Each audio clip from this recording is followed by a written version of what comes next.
गं गणपतये नमः।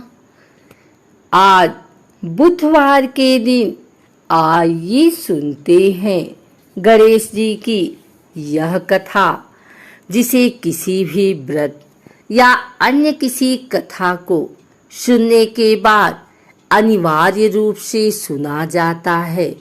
गणेश जी की पूजा के उपरांत विनायक जी की कथा, गणेश जी की कथा को सुनना अत्यंत ही शुभ होता है। एक बार गणेश जी महाराज एक सेठ जी के खेत में से जा रहे थे, तो उन्होंने 12 दाने अनाज के तोड़ लिए। फिर गणेश जी के मन में पछतावा हुआ कि मैंने तो सेठ जी के यहाँ चोरी कर ली। तो गणेश जी सेठ जी के 12 साल की नौकरी करने लग गए। एक दिन सेठानी राख से हाथ धोने लगी, तो गणेश जी ने सेठानी का हाथ पकड़कर मिट्टी से हाथ धुला दिया। सेठानी सेठ जी से बोली कि ऐसा क्या नौकर रखा है, नौकर होकर उसने मेरा हाथ पकड़ लिया। सेठ जी ने गणेश को बुलाकर पूछा कि तुमने सेठानी का हाथ क्यों पकड़ा? तो गणेश जी ने बोला कि मैंने तो एक सीख की बात बताई है। राख से हाथ धोने से घर की लक्ष्मी नाराज होकर घर से चली जाती हैं और मिट्टी से हाथ धोने से आती हैं। सेठ जी ने सोचा कि गणेश है तो सच्चा। थोड़े दिन बाद कुंभ का मेला आया। सेठ जी ने कहा, गणेश सेठानी को कुंभ के मेले में स्नान करा कर ले आओ। सेठानी किनारे पर बैठकर नहा रही थी, तो गणेश जी उनका हाथ पकड़कर आगे डुबकी लगवा लाए। घर आकर सेठानी ने सेठ से कहा कि गणेश ने तो मेरी इज्जत ही नहीं रखी और इतने सारे आदमियों के बीच में मुझे घसीटकर आगे पानी में ले गए। तब सेठ जी ने गणेश जी को पूछा कि ऐसा क्यों किया? तो गणेश जी ने कहा कि सेठानी किनारे बैठकर गंदे पानी से नहा रही थी, तो मैं आगे अच्छे पानी में डुबकी लगवाकर ले आया हूँ।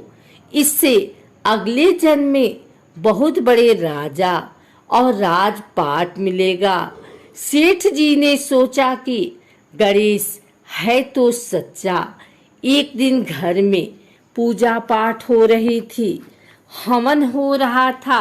सेठ जी ने गणेश को कहा कि जाओ सेठानी को बुलाकर ले आओ। गणेश सेठानी को बुलाने गए, तो सेठानी काली चुनरी ओढ़कर चलने लगी। तो गणेश जी ने काली चुनरी फाड़ दी और कहा कि लाल चुनरी ओढ़ के चलो। सेठानी नाराज होकर सो गए। सेठ जी ने आकर पूछा, क्या बात है? तो सेठानी ने बोला कि गणेश ने मेरी चुनरी फाड़ दी। सेठ जी ने गणेश को बुलाकर बहुत डांटा और कहा, तुम बहुत बदमाशी करते हो।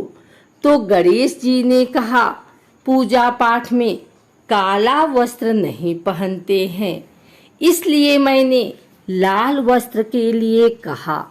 काला वस्त्र पहनने से कोई भी शुभ काम सफल नहीं होता है। फिर सेठ जी ने सोचा कि गणेश है तो समझदार। एक दिन सेठ जी पूजा करने लगे, तो पंडित जी ने बोला कि ओ गणेश जी की मूर्ति लाना भूल गया, अब क्या करें?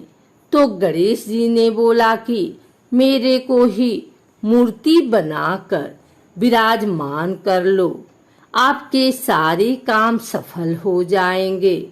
यह बात सुनकर सेठ जी को भी बहुत गुस्सा आया और वो बोले कि तुम तो अब तक सेठानी से ही मजाक करते थे, मेरे से भी करने लग गए। तो गणेश जी ने कहा, मैं मजाक नहीं कर रहा हूँ, मैं सच कह रहा हूँ। इतने में ही गणेश ने गणेश जी का रूप धारण कर लिया और सेठ तथा सेठानी ने ही गणेश जी की पूजा की। पूजा खत्म होते ही गणेश जी अंतर ध्यान हो गए। सेठ सेठानी को बहुत धोखा हुआ और उन्होंने कहा कि हमारे पास तो गणेश जी रहते थे और हमने उनसे इतना काम कराया। तो गणेश जी ने सपने में आकर सेठ जी को कहा कि आपके खेत में से मैंने 12 अनाज के दाने तोड़ लिए थे, उसी का दोष उतारने के लिए मैंने आपके यहाँ काम किया था। सेठ जी के करोड़ों की माया हो गई। हे गणेश जी महाराज, जैसा सेठ जी को दिया वैसा सबको देना, कहते को सुनते को और सारे परिवार को दे देना।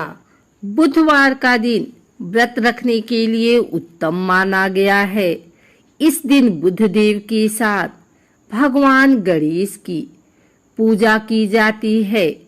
मान्यता के अनुसार बुधवार के दिन व्रत रखने से जीवन मंगलमय हो जाता है। ऐसा कहा जाता है कि इस दिन व्रत रखने से बुद्धि में वृद्धि होती है। पौराणिक मान्यता के मुताबिक बुधवार के व्रत की शुरुआत विशाखा नक्षत्र बुधवार से होनी चाहिए। ऐसा कहा जाता है कि जो इंसान विधि पूर्वक बुधवार का व्रत रखता है उसकी हर मनोकामना पूरी होती है। बुधवार का व्रत रखने से जीवन में सुख शांति बनी रहती है तथा व्यक्ति समृद्धशाली बनता है। यह व्रत रखने से किसी भी व्यक्ति को कभी धन धान्य की कमी नहीं होती। बुधवार का व्रत रखने से विभिन्न क्षेत्रों में सफलता मिलती है। अगर आपको यह वीडियो अच्छी लगी हो तो इसे लाइक करें, कमेंट करें, शेयर करें। हमारे चैनल भक्ति गाथा को सब्सक्राइब करके बेल नोटिफिकेशन ऑल पर सेट कर लें ताकि आगे आने वाली वीडियो सबसे पहले आप तक पहुंच सके। धन्यवाद।